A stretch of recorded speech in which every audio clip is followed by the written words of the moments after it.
মালয়েশিয়াতে 2017 সাল থেকে 2018 সালের সেপ্টেম্বর পর্যন্ত প্রায় 2,76,000 লোক গিয়েছে। প্রত্যেকটি লোক এই সিন্ডিকেটকে অতিরিক্ত 1,60,000 থেকে 1,65,000 টাকা দিয়ে গেছে। এই সিন্ডিকেটে কোনো কাজ ছিল না। এই সিন্ডিকেটে ভিসা কেনার জন্য কোনো বিনিয়োগ করে নাই, কোনো পরিশ্রম করে নাই। তারা শুধু একটি সফটওয়্যার মাধ্যমে তারা ডিজিটাল পদ্ধতির সেবা প্রদান করবে এই আশ্বাস দিয়ে তখনকার প্রায় 1200 রিক্রুটিং লাইসেন্সকে বাদ দিয়ে শুধু 10টি লাইসেন্সকে মাধ্যমে শ্রমিক রপ্তানি করেছে। এখন এরা করতে সক্ষম হয়েছে দুই দেশের সরকারি কর্মকর্তা, মন্ত্রী, আমলা, ব্যবসায়ীদেরকে বিপুল পরিমাণ অঙ্কের ঘুষ দিয়ে তারা তাদের এই অবৈধ সিস্টেমটাকে বাস্তবায়ন করেছে। আমরা এই সিন্ডিকেটের বিরুদ্ধে অনেক আন্দোলন করেছি, মামলা করেছি, মকদ্দমা করেছি, প্রেস কনফারেন্স করেছি, প্রধানমন্ত্রীকে স্মারকলিপি দিয়েছি, কোনোটাই কিছু হয় নাই। কারণ সিন্ডিকেট দুই দেশের সরকারকে ম্যানেজ করে হয়েছে। তার মানে এই দুই দেশের সরকারই এই সিন্ডিকেটের অনুমতি দিয়েছে। সিন্ডিকেট মানে অনিয়ম, সিন্ডিকেট মানে দুর্নীতি, সিন্ডিকেট মানে অতিরিক্ত অভিবাসন ব্যয়, অতিরিক্ত অভিবাসন ব্যয় মানে মানব পাচার। আমরা যদি বলতে পারি যে অতিরিক্ত অভিবাসন ব্যয় অতিরিক্ত নয়, এক একটা শ্রমিক যাওয়ার কথা 47,000 টাকা দিয়ে 17 এবং 18 সালে, সেই জায়গাতে শ্রমিক গিয়েছে 4 লক্ষ 4.5 লক্ষ টাকা দিয়ে। সেই ইতিহাস তো চলে গেল। 2018 সালে 28 সেপ্টেম্বর মাহাথির মোহাম্মদ এই অবৈধ এই জুলুমকারী সিস্টেমটাকে সাসপেন্ড করে দিলেন।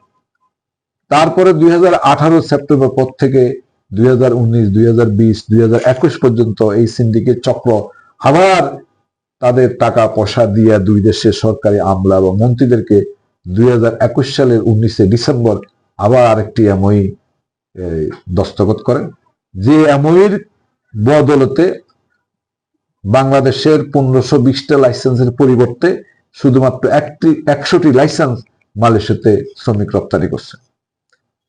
দেখেন 2017-18 সালে আমরা যে ভুল করছি সেই ভুলটা আমরা 2021 সালের 19 ডিসেম্বর সংশোধন হওয়ার সম্ভাবনা ছিল। তাও দুই দেশের মন্ত্রী, দুই দেশের আমলা এবং ওই কুচক্রী মহল আমাদেরকে সেটা করতে দেয় নাই। তারা আবার সিন্ডিকেট করে মালয়েশিয়াতে জনশক্তি রপ্তানি শুরু করে। এবারও আমরা মামলা করেছি, মকদ্দমা করেছি, সে একই অবস্থা, কিছু হয় নাই। এই 2021 ডিসেম্বরের পরে 2022 সাল থেকে শ্রমিক রপ্তানি শুরু হয়। 22, 23 এবং 24 সালের 31 মে পর্যন্ত আমাদের প্রায় 4,93,000 শ্রমিক মালয়েশিয়াতে গিয়েছে। এবার অভিবাসন ব্যয়ের কথা শুনলে আপনারা কি বলবেন আমি জানি না। এক একটা শ্রমিক 5 লাখ, 5.5 লাখ, 6 লক্ষ টাকা দিয়ে গেছে।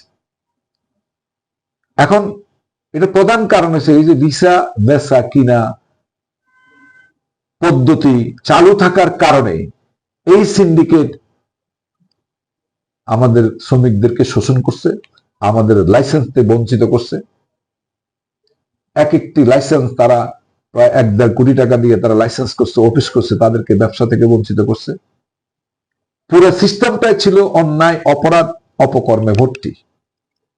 ঘুষ, বাংলাদেশে ঘুষ, মালয়েশিয়াতে ঘুষ, এমবাসিতে ঘুষ, ইমিগ্রেশনে ঘুষ, বিএমইটিতে ঘুষ, সব জায়গাতে ঘুষ দিয়া তারা তাদের এই অবৈধ সিস্টেমটাকে জীবিত রাখছে এবং তারা হাজার হাজার কোটি টাকা এই সেক্টর থেকে লুণ্ঠন করেছে।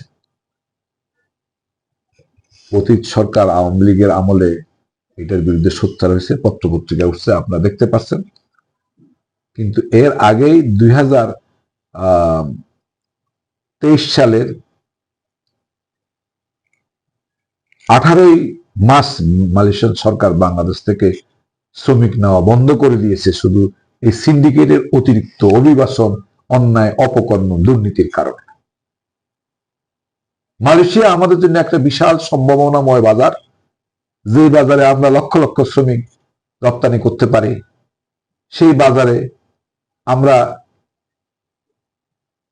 15 থেকে 16 লক্ষ লোক শ্রমিক পাঠাতে পারি। সে জায়গাতে 4,93,000 শ্রমিক যাওয়ার পরে বাজারটি বন্ধ হয়ে গেছে। আমরা যেহেতু সিন্ডিকেট করছি, দুর্নীতি করছি, অতিরিক্ত অভিবাসন ব্যয় শ্রমিকদেরকে আদায় করছি, আমাদের জায়গাতে নেপাল, ইন্দোনেশিয়া, ইন্ডিয়া, শ্রীলঙ্কা, পাকিস্তান আরো অনেক কম টাকা দিয়ে শ্রমিক রপ্তানি করছে। নেপাল, ইন্ডিয়া, পাকিস্তান, শ্রীলঙ্কা কোথায় কোনো সিন্ডিকেট নাই। প্রত্যেকটা রিক্রুটিং এজেন্সি তাদের সক্ষমতা অনুযায়ী মালয়েশিয়াতে শ্রমিক রপ্তানি করছে। সিন্ডিকেট শুধু হয়েছে বাংলাদেশেই এই 100 সিন্ডিকেট মাধ্যমে শ্রমিক রপ্তানি হয়েছে, বাকিরা শ্রমিক রপ্তানি করতে পারে। এই সিস্টেম পৃথিবীর কোথাও নাই, শুধু বাংলাদেশে। এই সিস্টেমের জনক, উদ্ভাবক, নিয়ন্ত্রক রুহুল আমিন স্বপন, দাতুশ্রী আমিন নূর, তাদের সাথে যুক্ত হয়েছে জনাব মোহাম্মদ নূর আলী সাহেব এবং আরো 97টি সংস্থা। এই 3 জন বাদে আরো 97, টোটাল 100 জন, ব্রুসেল সহ 101টি রিক্রুটিং এজেন্সি এটার সাথে জড়িত ছিল। আমরা সিন্ডিকেট চাই না, আমরা অনিয়ম চাই না, আমরা দুর্নীতি চাই না, আমরা ভিসা ট্রেডিং চাই না, আমরা একটা ভিসা ট্রেডিং মুক্ত পরিবেশ চাই। এই সেক্টরে দীর্ঘদিন থেকে কোনো সংস্কার হয় নাই। সংস্কার বলতে একটা গতানুগতিক পদ্ধতিতে আজকে এই প্রায় 40-45 বছর যাবত আমরা শ্রমিক রপ্তানি করে আসতেছি। আমরা বিদেশে যাই, দালাল থেকে ভিসা কিনি, দালালের মাধ্যমে শ্রমিক রিক্রুট করি, আবার 1 টাকার জিনিস 10 টাকা দিয়ে কিনি, কম্পিটিশনে ভিসার দাম বাড়াচ্ছি, আবার অন্যদিকে কম্পিটিশনে গিয়ে আমরা স্যালারি কমাচ্ছি। আমরা ভিসা চাই কারণ আমার দেশে প্রচুর বেকার, কোনো মতে বিদেশ যেতে পারলেই তারা বাঁচে। আমরা সংস্কার বলতে বুঝি এই সেক্টর থেকে ভিসা ট্রেডিং বন্ধ করে দিতে হবে, এথিক্যাল মাইগ্রেশন পদ্ধতি চালু করতে হবে। এখন এই জন্য সরকার এবং বাইরা জনশক্তি রপ্তানি কারকদেরকে ঐক্যবদ্ধভাবে আপনার এই নীতি বাস্তবায়ন, আদারওয়াইজ ভিসা ট্রেনিং বন্ধ হবে না।